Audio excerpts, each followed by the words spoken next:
ಎಲ್ಲರಿಗೂ ನಮಸ್ಕಾರ. ನನ್ನ ಹೆಸರು ರಾಧಾ ಭಟ್. ಈಗ ನಾನು ಮಾಡುವ ರೆಸಿಪಿಯ ಹೆಸರು ಅಕ್ಕಿ ವಡೆ. ನಾನು ಅಕ್ಕಿ ಹಿಟ್ಟು ಗಾಳ್ಸ್ಕೊತಾ ಇದ್ದೆ.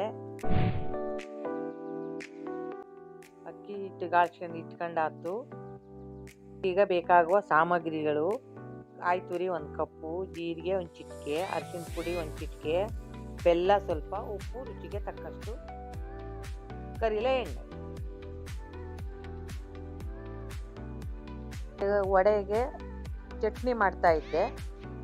ಕಾಯಿ ತುರಿ 1 ಕಪ್ಪು, ಪುಟಾಣಿ ಬೇಳೆ ಸ್ವಲ್ಪ, ರುಚಿಗೆ ತಕ್ಕಷ್ಟು ಉಪ್ಪು, ಆಮೇಲೆ ಒಗ್ಗರಣೆಗೆ ಕರಿಬೇವು, ಸಾಸಿವೆ, ಇಂಗು, ಹಸಿಮೆಣಸಿನಕಾಯಿ ರುಬ್ಲೆ, ಒಗ್ಗರಣೆಗೆ ಎಣ್ಣೆ.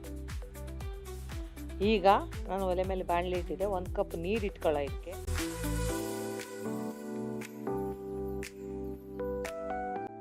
ಕಪ್ ನೀರು ಕುದಿ ಬಂದಮೇಲೆ ಇದಕ್ಕೆ 1 ಕಪ್ ಕಾಯಿ ತುರಿ, 1 ಚಿಟಿಕೆ ಅರಿಶಿನ, 1 ಚಿಟಿಕೆ ಜೀರಿಗೆ, ಒಂಚೂರು ರುಚಿಗೆ ತಕ್ಕಷ್ಟು ಉಪ್ಪು, ಒಂಚೂರು ಬೆಲ್ಲ ಹಾಕಿ ಚೆನ್ನಾಗಿ ಕುದಿ ಬಂದಮೇಲೆ ಒಂದು ಅರ್ಧ ಸ್ಪೂನ್ ಎಣ್ಣೆ ಹಾಕು.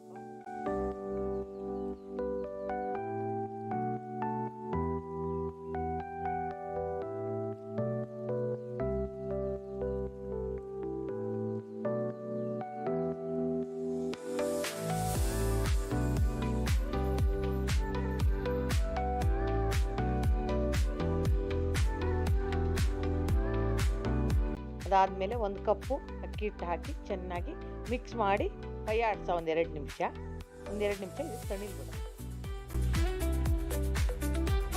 ಹಿಟ್ಟು ತಣ್ಣಗಾಯ್ದು ಚೆನ್ನಾಗಿ ನಾದ್ಕೊಳ್ಳೋದು. ನಾದಿ ಸೈಡಿಗೆ ಇಟ್ಟಿದ್ದೆ.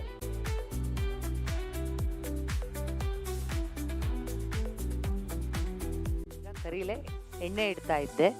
ಒಂದು ಬಾಣಲಿಲಿ 1 ಕಪ್ಪು ಎಣ್ಣೆನ ಕರಿಲೆ ಹಾಕೋ. ವಡೆ ಮಾಡಲಿ. ಈಗ ಹಿಟ್ಟನ್ನು ಚಿಕ್ಕ ಉಂಡೆ ಮಾಡ್ಕೊಳ್ಳೋ. ನಾವು ಚಿಕ್ಕ ಉಂಡೆ ಮಾಡಾದ್ಮೇಲೆ ಚಪ್ಪಟೆ ಆಕಾರ, ವಡೆ ಆಕಾರದಲ್ಲಿ ಮಾಡ್ಕೊಂಡು ಒಂದು ಪೇಪರೋ ಇಲ್ಲ ಒಂದು ಪ್ಲಾಸ್ಟಿಕ್ ಆದರೂ ಆಗ್ತು, ಅದರಲ್ಲಿ ಸ್ವಲ್ಪ ಎಣ್ಣೆ ಹಚ್ಕೊಂಡು ಅದರಲ್ಲಿ ವಡೆ ಆಕಾರ ಮಾಡಿ ಈಗ ಎಣ್ಣೆಗೆ ಬಿಡಿ. ವಡೆ ಚೆನ್ನಾಗಿ ಬೇಯ್ತಾ ಇದ್ದು ಇದು ಸ್ವಲ್ಪ ಗೋಲ್ಡನ್ ಕಲರ್ ಥರ ಅಂದರೆ ಕಂದು ಬಣ್ಣ ಬರೋ ತನಕ ಬೇಯಿಸೋ. ನಾವು ನೋಡಿ, ಇದು ಚೆನ್ನಾಗಿ ಊದ್ಕೊತಾ ಇದ್ವಿ. ಇದು ಸರಿ ಬೈಂದೋಳು ಅರ್ಥ ಊದ್ಕೊಂಡ್ರೆ ನಾವು ಸ್ವಲ್ಪ, ತುಂಬ ಅಲ್ಲ, ಸ್ವಲ್ಪ ದಪ್ಪ ಮಾಡ್ಕೊಳ್ಳೋ. ಇದು ವಡೆ ಆಕಾರದಲ್ಲಿ ತುಂಬ ತೆಳ್ಳಗೆ ಮಾಡ್ಕೊಂಡ್ರೆ ಇದು ಊದ್ಕೊತಿಲ್ಲ, ಅಂದರೆ ಉಬ್ಬಿ ಬತ್ತಿಲ್ಲ ಹೇಳಿ. ಈಗ ನೋಡಿ, ಇದು ಈ ಥರ ಗೋಲ್ಡ್ ಕಲರ್ ತನಕ ಬಂದರೆ ಚೆನ್ನಾಗಿ ಬಂತು ಅರ್ಥ.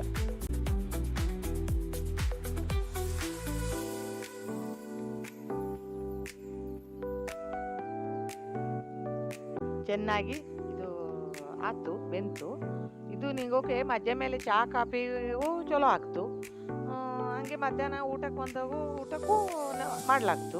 ಯಾರಾದರೂ ನೆಂಟರು ಬಂದರೆ ಬೇಗ ಮಾಡ್ಲಾಗ್ತು.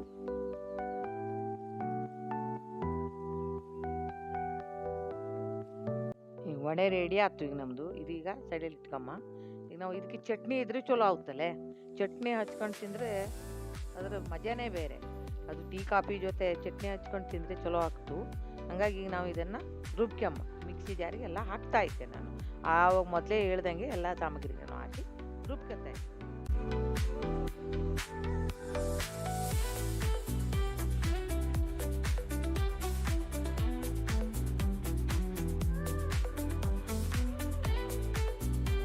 ಚಟ್ನಿ ನಾವು ರುಬ್ಕೊಂಡಾಗ್ತಲೆ. ಇದಕ್ಕೆ ನಾವೀಗ ಒಂದು ಒಗ್ಗರಣೆ ಹಾಕವಲೆ.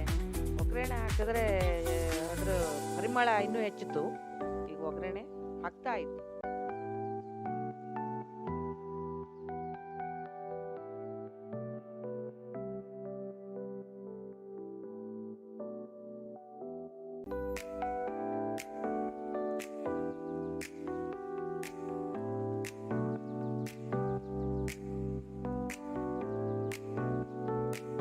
ಒಗ್ಗರಣೆ ಹಾಕಿ ಆದಮೇಲೆ ಚಟ್ನಿ ರೆಡಿ ಆಯ್ತು.